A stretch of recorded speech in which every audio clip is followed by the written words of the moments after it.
Right, I've just taken delivery of this VW transporter, Magic Bus. I've got a long list of jobs that I need to do on it. It looks pretty smart.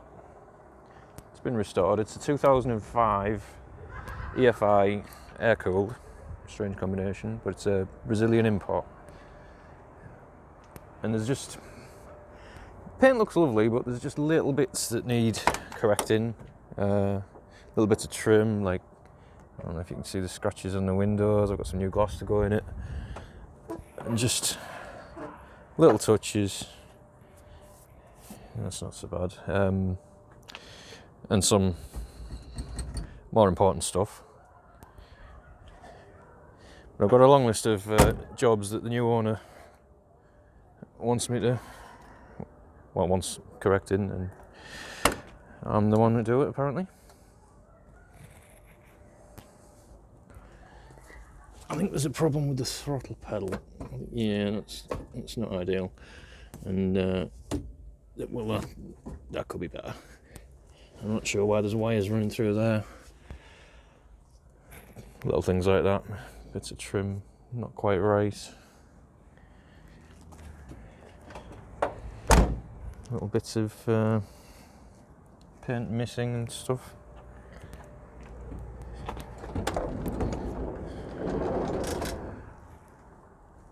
Yeah, I'm not sure you should have a loose fridge in a vehicle. That should probably be fixed down somehow. Yeah, I'll put that on the list. I don't think it was. I did do some work on this previously last year, but it was just MOT work, like fitting these belts and changing some suspension joints. But there's that a bit of mould there. I don't want to touch that. I'll clean that up with something, put a bit of paint on something. I could maybe do with a clean up. I mean, it's an expensive vehicle, so I can understand him wanting it perfect. I'll have to dig out the list. That wants a bit of paint on it there. I'll have to get some paint made up to match. I'll take a piece of trim down to my paint supplier and get it matched up. Wheel trims need a bit of attention. They're not original and a bit tatty looking. I think he just wants the paint taken off them, but it's going to look a bit odd. I believe he mentioned these screw heads. I'm sure I've got some stainless ones I can put in there. Yeah, I'm not sure these bumpers were on the list as well, but I'm going to have to do something with that. There's a bit of a paint edge here where there was a reflector previously, and they've had side repeaters fitted for the UK. I'll have to do something with that. Again, I don't think that was on the list, but wants doing. But yeah, overall it's a nice job, nice conversion. I think there's a problem with the door locks as well, but I think the driver's ones work. Well, the front doors work, but the others need rebarreling. That's not a job for me. I'm sure that window worked earlier when I did that. Oh, there we go. Yeah. So it seems to have some kind of central locking on it, or something. That needs the trims taken off it. Yeah, should make for an interesting video.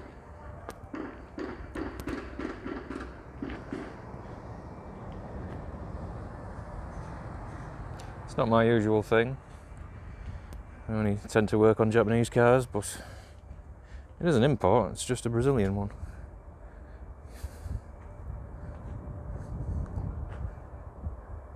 And I'm going to document the process and make it mint. So I've been through the owner's list, checked all of his faults that he's found, and yeah, I can agree with most of them. Some of them are a bit tricky. I might have to pass on a couple of them. He's practically judging it like it's a new car, and it's not. And I might not be able to get the bits, but I'll have a look, see if I can replace the bits of trim and stuff he's mentioned. But some of it, like removing brackets and things, just because they're not needed anymore. I'll have to grind it. I'll have to paint it inside. It's a bit too much, really. and some of the paint defects on the outside would probably require full respray, so I'll do what I can, and I can certainly tidy it up and make it look much better. I've got a couple of workarounds for some of the things, which I'm sure I'll be okay with. But yeah, it's nothing too challenging, so let's get started. Vault.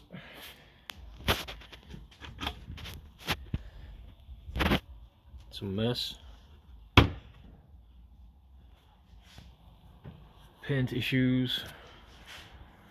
Need to check the door alignment. Runs here and there. There's one. I don't know if you can make that out. Yeah, there's one. There's a run.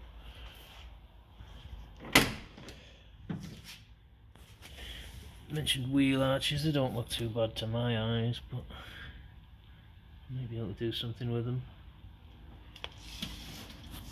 That definitely wants tidying up.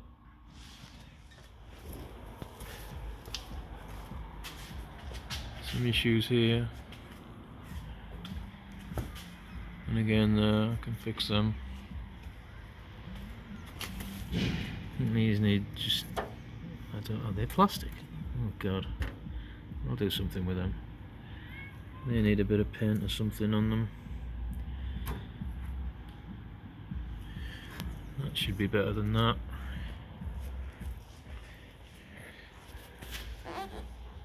There's a run there, can sort that. Same one there, I obviously put a bit too much on. I think we've got new trims to go in here, and there's definitely new glass in that box. Another run. And some paint issues. It's not rusty though, and I don't think it's ever been welded. So as they go, it's not bad. So these screws. It's just all the little touches really, making it extra nice. This area is not ideal. I don't know what I'm going to do with that. That'll probably come off. Maybe a bit more white on it, sort that out. So I've gone investigating the dodgy wheel, took the nut off, and it's on a spline, which doesn't explain why it only goes so far, but then I looked a bit closer and I don't know if you can make it out, but the weld on the boss is broken.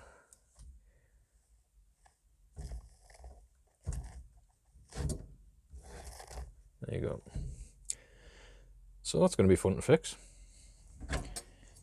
because it's all plastic, so I'm going to have to drill these rivets out, rebuild the boss. I'll just replace it, but I think I can fix that.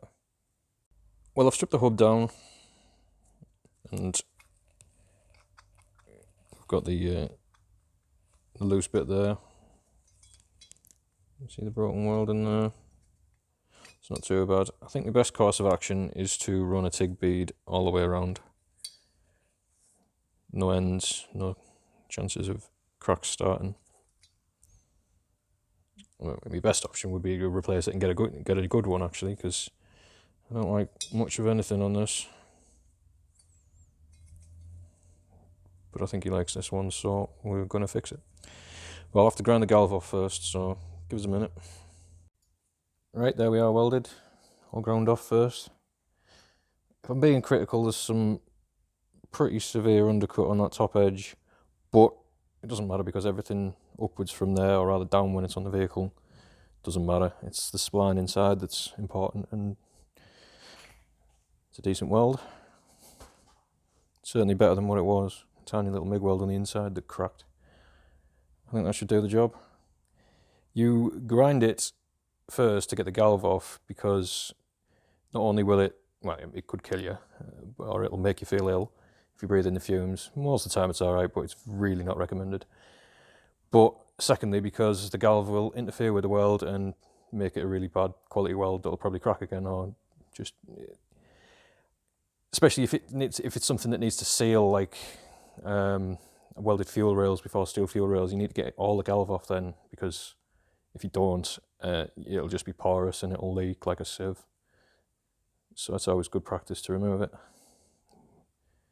But yeah, that should do the job. I'm happy with that. And that's the wheel fixed.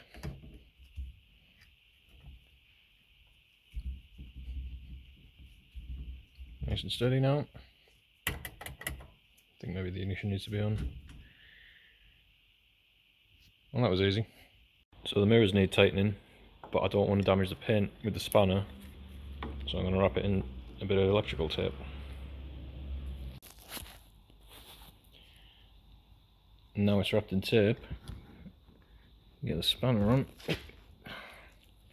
and try and tighten it one-handed. There we go. Sorted. No marks. Well, yep, no marks. All good. Solid. And now they clear the quarter windows just when they're in a decent position with a little bit of adjustment.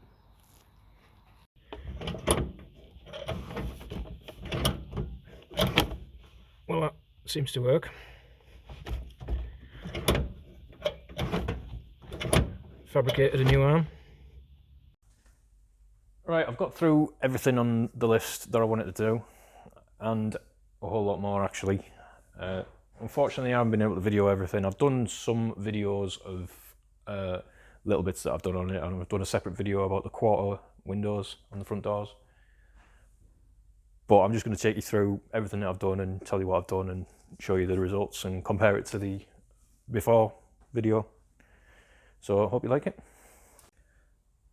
There's a before and then after. Runs polished out, any paint touched in.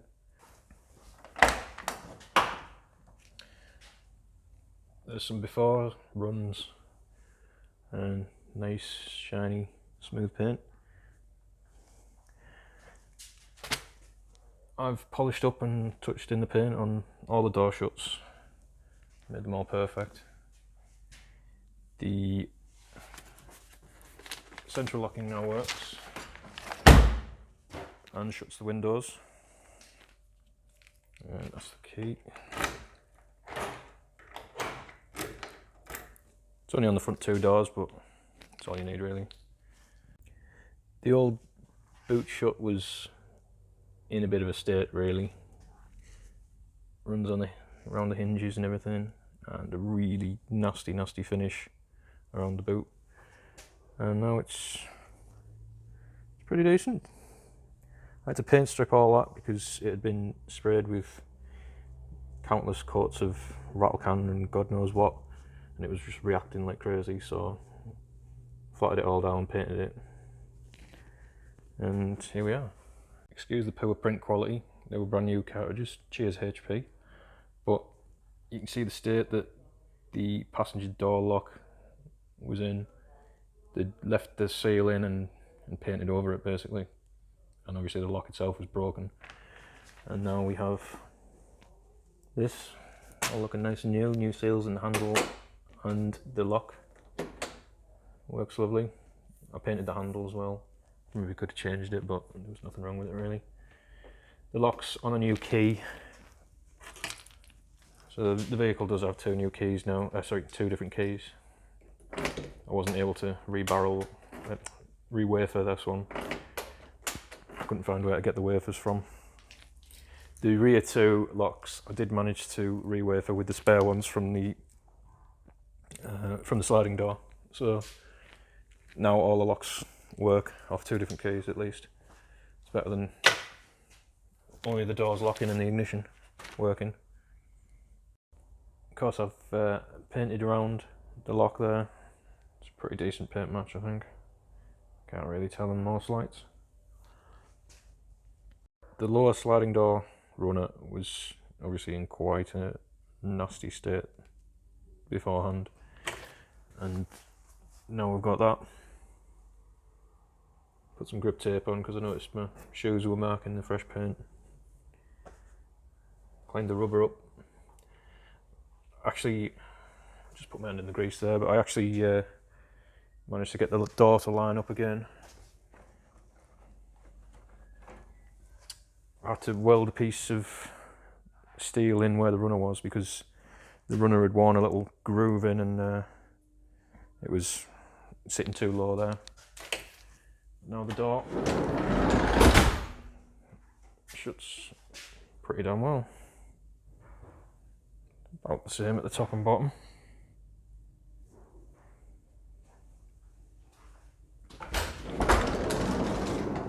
And again, all the shuts all nicely treated. I painted the top runner as well because all the paint was flaking off that. Took it back to the metal and etch primed it, and the paint seems to be staying on now, which is nice. The front edge of the rain gutter was not the best paint, and now it's pretty decent. And again, paint matching. I had a really hard time getting the paint to match.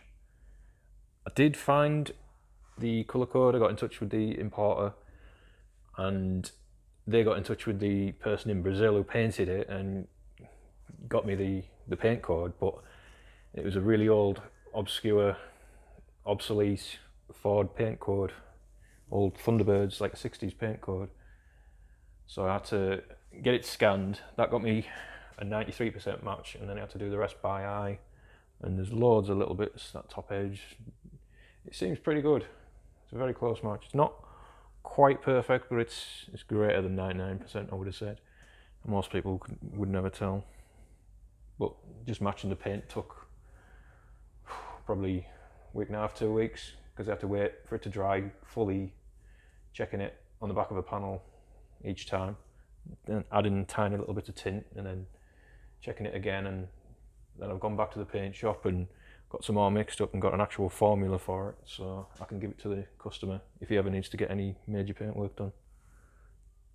Polished up all the door shuts, touched in things, made it look nice. In the back end we've got catching on the engine lid and the two top corners of the boot, the back door. All the paint was chipped because the boot catch wasn't set properly, but now it's nice and solid. Shuts like it should, and paint's pretty decent on the corners. Again, paint match is pretty good. Painted both sides there and blended it. Put some screws in them. I didn't really want to tackle removing them and welding them up because it would have just warped. It would have been a nightmare, and I think they look acceptable, stainless steel. I've changed the wafers in the two back locks. They now both work.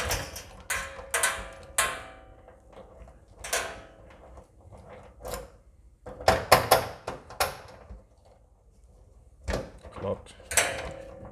It's unlocked.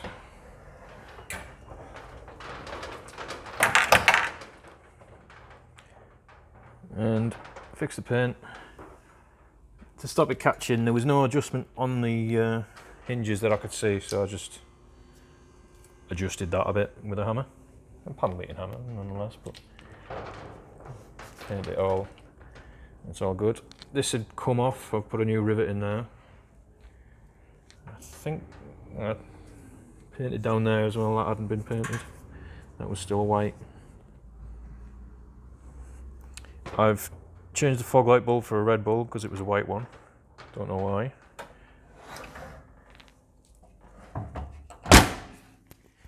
The bumpers, I have used a rust removing product and then polished them.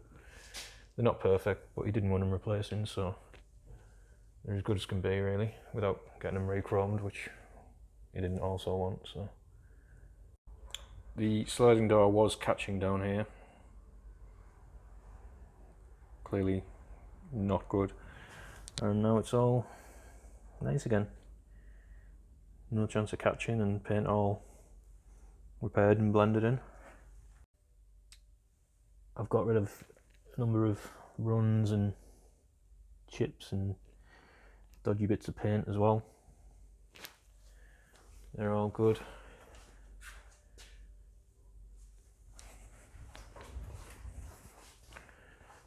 There's a bit of a run sag thing going on there. Painted that. That only needed flattening out, that one. There was a big edge there where the old reflector was. That managed to polish out without any paint. 1500 grit and then some polish. I've put some foam insulation on pretty much everywhere I can. All the doors, some of the floor. Hopefully keep it a bit warmer in UK weather. The front door windows were looking pretty ropey.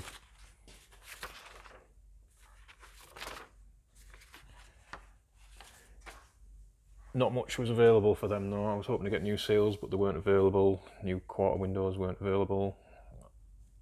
Like I said, I've got a video restoring these. It's one of the only ones I've done on its own. The side trims I managed to refresh. Thinners works a treat on old rubbers.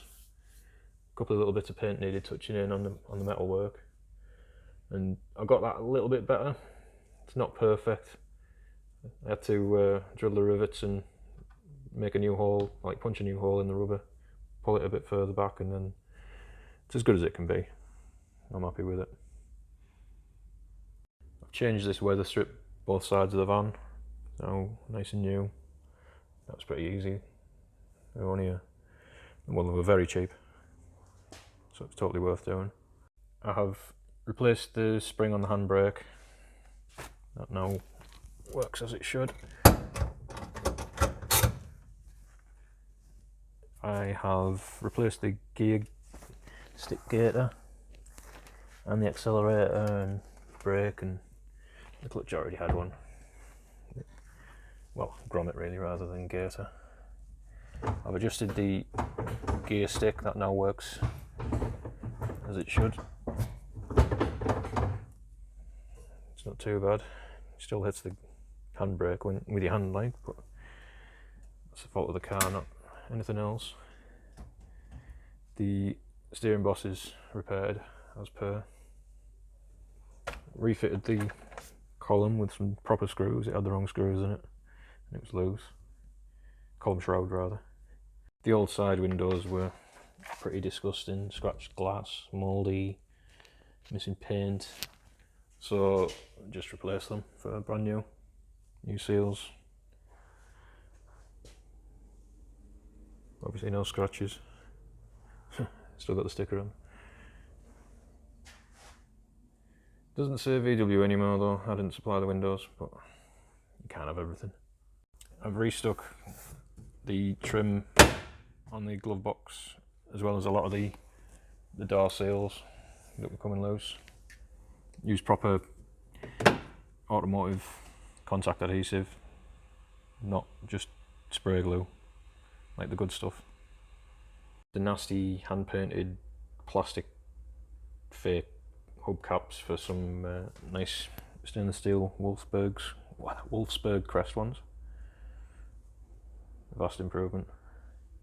And made a little tool for him so he can remove them himself whenever he needs a tyre or whatever.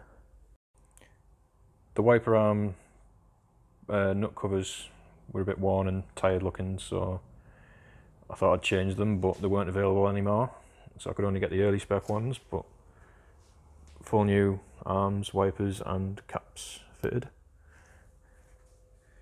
The screws in the front air vent were obviously not stainless steel and leaving a rust stain, so replaced them for stainless steel and obviously cleaned everything up. And polished the headlights while I was on with the bumpers and everything. Looking pretty nice. Pop top roof bolts were just exposed like that in all different lengths, so I've gone around and cut them all off and replaced them for dome nuts, which should be much safer for if anyone ever catches their head on them. Hopefully they don't, or at least they won't cut themselves now. I've fixed all the edging and dodgy gaps on the trim, like the cupboards inside. Again, use proper automotive glue. It's all as it should be now. Painted the exposed threads on the mirror and adjusted them so that you can actually see out of them. This side one you couldn't see out of from the driver's position, so I've clocked it round 60 degrees, I think it is. It's a hex, so yeah. Now you can see out of them. And I also made my own list of things that I think he'd missed and that should have been done anyway while I was on. So first off, the fridge was loose. It did have some screws in the side, so those holes were already there, but they were just literally pressing against the side of the fridge and they just rattled loose. I couldn't figure out the best way of doing it, so what I decided on in the end, put the fridge in the right place, scribed through the hole, took the fridge out, scribed a cross line through the centre of the scribed circle, used that to line up a plate that I'd already welded a nut on, used panel bond adhesive and some decent sized rivets, and attached those plates to the side of the fridge, and then they actually screw in nice and tight, and the fridge is nice and secure now. No chance of it falling out or flying out. I mean, you've got to think about these things. It's a vehicle at the end of the day. Everything's got to be secure, and it certainly wasn't. You don't want a fridge flying around in an accident. There were some wiring faults on the radio when that had been installed, so I've repaired that, replaced the fuse, and it now works fine. It's a lovely bit of kit actually. The trim panels under the dash were loose, so I've fixed them in with a screw. Under the sink, I fitted 2 hooks and shortened a bungee cord so that the bottles are actually secured now, because they were just loose and dangling around. And I put some labels on so you can obviously tell which is which. And screwed quite a lot extra bracketry in there, because it wasn't the most stable of things, and there was a big gap at the back there. So that's all sorted. Extra screws in on the hinges and made everything just a little bit more secure. Half of the dash bulbs weren't attached, weren't plugged in properly. Now they all work as they should, which is nice. And finally, I wired in all the interior lights because they weren't working previously. Probably going to need them. So yeah, all in all, it's been quite an interesting project. It's not my usual thing. I normally only work on Japanese, and this definitely isn't Japanese. It's about as German as you can get. I still don't want to own one. I wouldn't want to drive one any distance. I mean, the crumple zone is basically your legs in one of these, but they are a cool looking thing. I can't fault it. It's a lovely looking thing. If you buy one as an ornament, I could totally understand that. And they're a functional thing as well. It wouldn't be my first choice, but I can definitely see the appeal after having spent all this time on it. It's took me about 4 weeks to get where we are now, but I think it's got the wow factor now, whereas previously it was just really rough around the edges, and now it's lovely. It really is lovely now. So I hope he likes it. I hope they like it, rather, because he bought it for his wife. So yeah, thanks for watching. See you next time.